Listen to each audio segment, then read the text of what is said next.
2 minute लगते हैं ना एडिट करने सीवी ही खड़े हो उस रात बनाने ये 2 मिनट लग जाने मुझे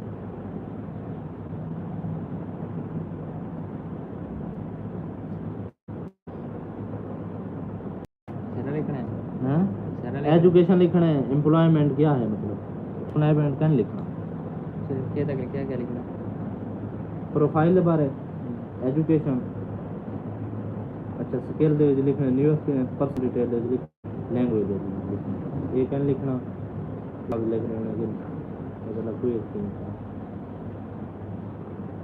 एजुकेशन एम्प्लॉयमेंट वाला क्या लिखना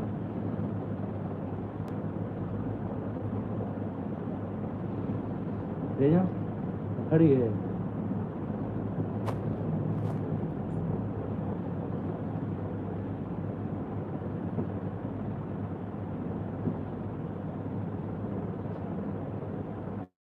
हेलो वालेकुम सलाम क्या हाल चाल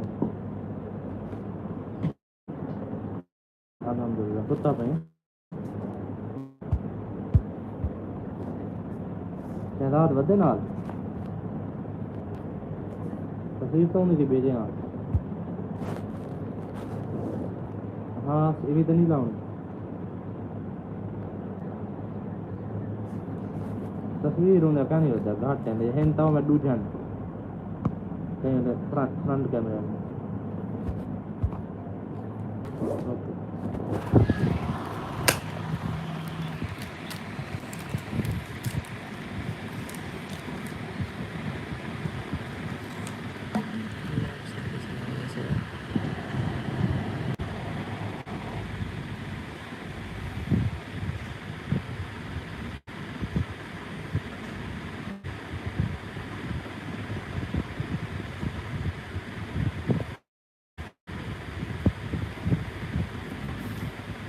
तू रहमान यल कर क्या नहीं कटेगा तू रहमान यल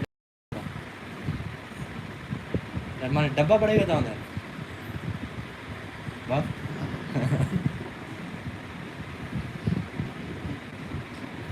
कॉलेज है आज हफ्ता था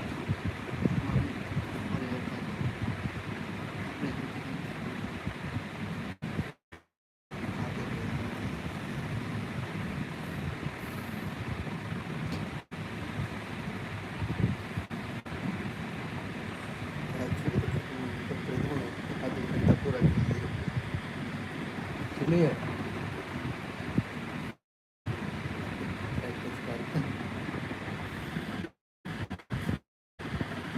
क्या देते कौन सी प्रैक्टिस कर तेरे को दो थी दल्लाई ओए रहमान सही याद है दल्लाई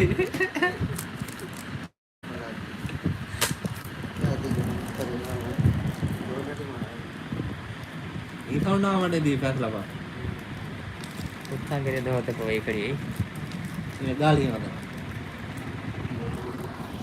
अगली रोटी बंद करा देते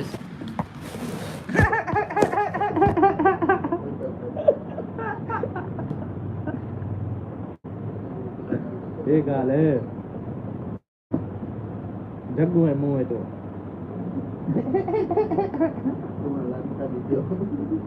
अच्छा बोलाई असा बनाई असल अपनी मर्जी नाल कर अपनी मर्जी नाल तू तो बद्या पाए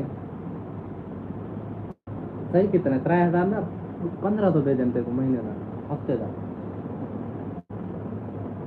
इश्क पिनाया है वक्त दे शाम क्या है तरो है क्या यहीं को एडिट करें नहीं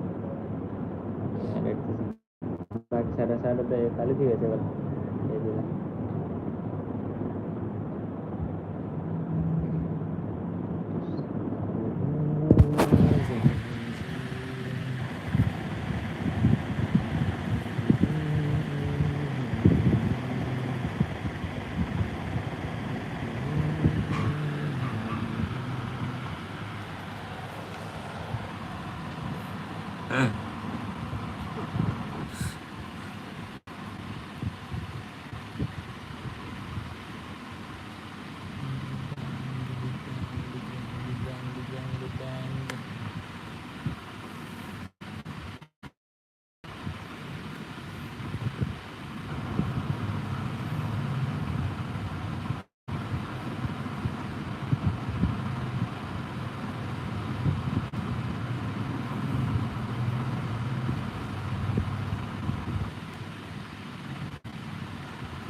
पहनते हमने ये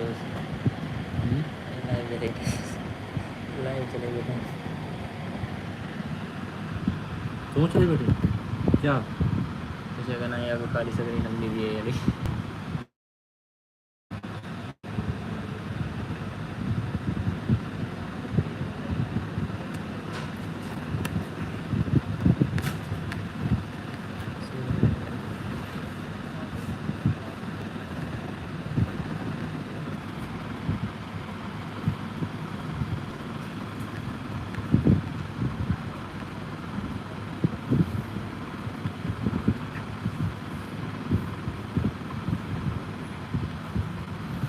हे मालिका मैं पापियां बड़ा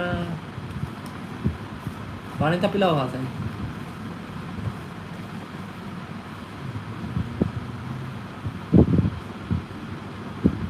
पैंट तले लड़के दे रहे बुरी लगी पैंट चलो छोटी करवा दो अजीब लगती है आज वाला कल करेंगे वो पैंट दिखे हुए दिखे हाँ टाइम ना दे किधर बाहर गुरु है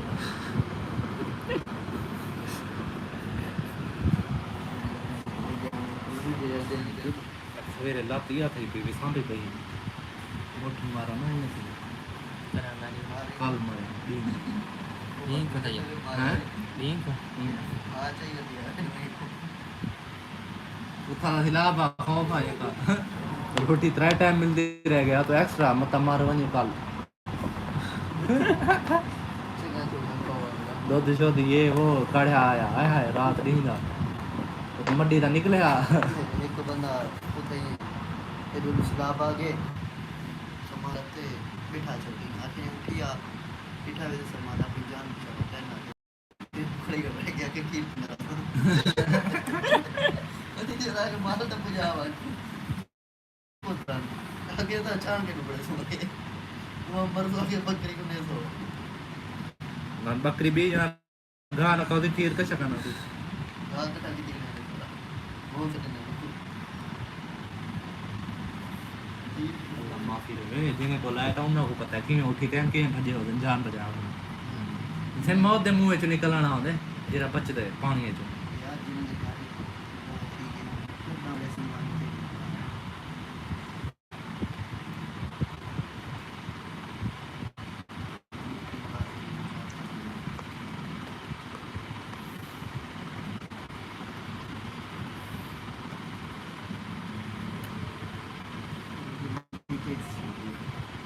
ऐसे भी बड़े ना बैठे या बे काम तले वो खुले था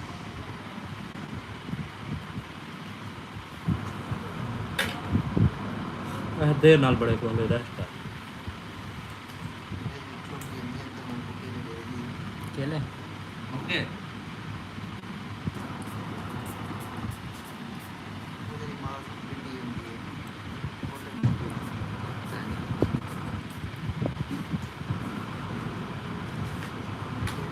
ये कुछ बात मैंने क्या कहना मेरी पाप होंगी तेरी है कितना तो आपने नहीं पी जाएगा शहर तो नहीं बच गया शहर तो नहीं बच गया कहना रात रखी सवेरे वो पाप आप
是照更猛一点。这个在讲。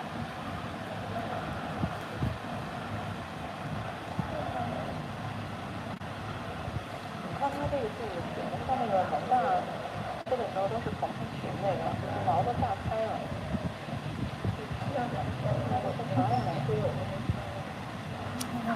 Donald Trump and Turkish President Recep Tayyip Erdogan met at the White House in a session that was charged with both symbolism and substance. The meeting marked the first face-to-face encounter between the two leaders in years and carried the weight of strained ties, unsettled disputes, and potential realignment. Reporters packed the room eager to probe on sanctions, military sales, Russia, and regional conflicts. The atmosphere was formal yet tense, the two leaders entering side by side and delivering opening remarks before the press began its barrage of questions. Trump started by praising Erdogan, calling him a friend of long-standing and highlighting the potential for Turkey to play a key role in ending regional wars. He noted that Turkey had taken steps before the meeting to show goodwill by ending retaliatory tariffs on certain U.S. goods, a signal that Ankara wanted to reset economic ties. Erdogan, standing firmly and speaking through a translator, emphasized his commitment to peace and his belief in Trump's ability to broker it. He made it clear that Turkey sought to rejoin the F-35 fighter jet program from which it had been expelled after purchasing Russian S-400 missiles. The first major question came from an American reporter who asked Trump whether the United States would lift sanctions on Turkey and allow it to re-enter the F-35 program. Trump leaned back slightly, choosing his words with caution. He said the issue was under active consideration, hinting strongly that he believed Erdogan would succeed in securing what he wanted. "I think he'll be successful with buying the things you'd like to buy," Trump told him, adding that a decision could come by the end of the day. Erdogan nodded, reaffirming Turkey's wish to return to the program and casting it as an issue of alliance trust and strategic partnership. He did not, however, provide any clarity on the fate of the Russian systems that had triggered the sanctions in the first place.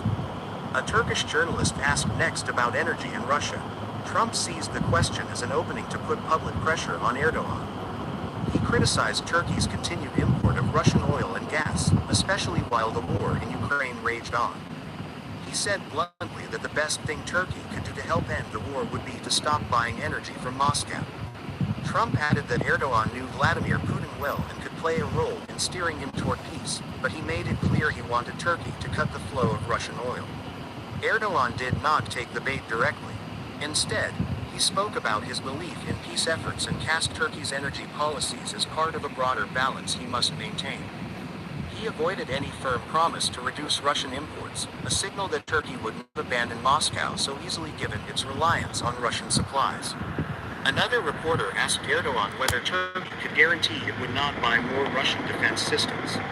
Erdogan chose his words carefully, avoiding commitments. He said Turkey's defense needs are rooted in national security and must be evaluated independently. While he stressed interest in U.S. defense cooperation, he left the door open to further Russian deals. Trump, looking on, interjected to say that continuing such purchases could jeopardize any pathway back into the F-35 program, but he also stressed that negotiations were possible and that he wanted flexibility in finding solutions. The questioning then turned to Gaza and Syria. Trump said he wanted to get the Gaza war over with, describing it as urgent to secure the release of hostages and restore calm. He suggested Erdogan could serve as a mediator, not only in Gaza but also in Ukraine, positioning him as a bridge between conflicting sides. Erdogan responded forcefully, condemning Israeli actions in Gaza and casting them as disproportionate and unjust. He emphasized Turkey's role as a defender of Palestinian rights and said regional peace required greater balance. On Syria, though less detailed, he spoke of the need to integrate Kurdish groups under civilian control but reiterated his government's opposition to Kurdish militias he views as threats. The divergence between U.S. and Turkish policies was visible, but both leaders framed their cooperation as vital to stabilizing the region. An economic reporter asked about Turkey's removal of tariffs on American goods. Erdogan confirmed the move as a goodwill gesture, saying it showed Turkey's intention to build stronger economic ties with the United States. He said he wanted to expand trade, remove barriers, and increase cooperation in multiple sectors. Trump welcomed the decision and used the moment to talk about defense deals and aircraft sales, noting that the two countries could achieve much more together. Behind the optimism, aides on both sides were already quietly negotiating over Boeing airliners, Lockheed Martin fighters, and possible upgrades to Turkey's existing fleet of F-16s. Throughout the press session, the underlying themes were clear. Turkey wanted recognition, weapons, and trade access. The United States wanted Turkey to distance itself from Russia and align more closely with Western policies. The sticking points remain significant. U.S. law still blocked easy re-entry into the F-35 program, with sanctions rooted in Turkey's earlier purchase of Russian systems. Turkey showed no willingness to abandon those systems, leaving Washington with a legal and strategic dilemma. On energy, Trump pushed Erdogan hard, but Turkey's deep dependence on Russian oil and gas made any sudden break unlikely. Still, the mood in the room was one of cautious optimism. Trump repeatedly called Erdogan a friend, suggesting that personal trust could help overcome institutional barriers. Erdogan emphasized peace and partnership, portraying Turkey as a key regional actor capable of working with both East and West. Reporters noticed the choreography in their responses. Trump pushing hard on some issues, Erdogan sidestepping with diplomatic language, both leaving space for further negotiation. After the public session ended, the leaders withdrew for more private talks with aides and ministers. Behind closed doors, discussions reportedly centered on draft agreements for arms sales, legal pathways around existing sanctions, and the scope of economic cooperation. Nothing concrete was signed that day, but the handshake and joint appearance sent a message that both leaders wanted to reset relations after years of turbulence. The day closed with each side projecting success. Trump told reporters as he left the Oval Office that Turkey would likely get what it wanted in terms of weapons, though he noted that some decisions would take time.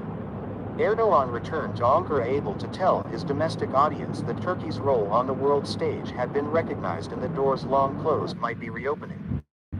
The unresolved issues remain daunting. Without a resolution to the S-400 missile dispute, U.S. officials worry that F-35 technology could be compromised. Without a reduction in Russian energy imports, Washington may continue to doubt Ankara's reliability in isolating Moscow. And without greater alignment in Syria and Gaza, the two sides may find themselves at odds in key regional theaters. Yet the meeting showed that both leaders see value. For Trump, it demonstrated a willingness to negotiate even where law and press set limits, portraying him once again. Offered a chance to regain access to advanced weapons, rebuild trade ties, and assert Turkey's position as a vital bridge between East and West. The significance of the press questions lay in what was said as much as what was left unsaid. Asked about sanctions, Trump leaned on optimism without giving guarantees. Asked about Russian energy, Erdogan talked peace instead of pipelines. Asked about Gaza, Trump promised urgency while Erdogan condemned Israeli policy. Their answers reflected both the concerns and the persistent divides between Washington and Ankara. In the end, the meeting was less about final agreements and more about testing intentions. Both leaders walked away claiming progress. Both left reporters with carefully chosen lines. And both signaled that while the road ahead would be difficult, neither wanted the relationship to remain stuck in past disputes. What happens next will determine whether this White House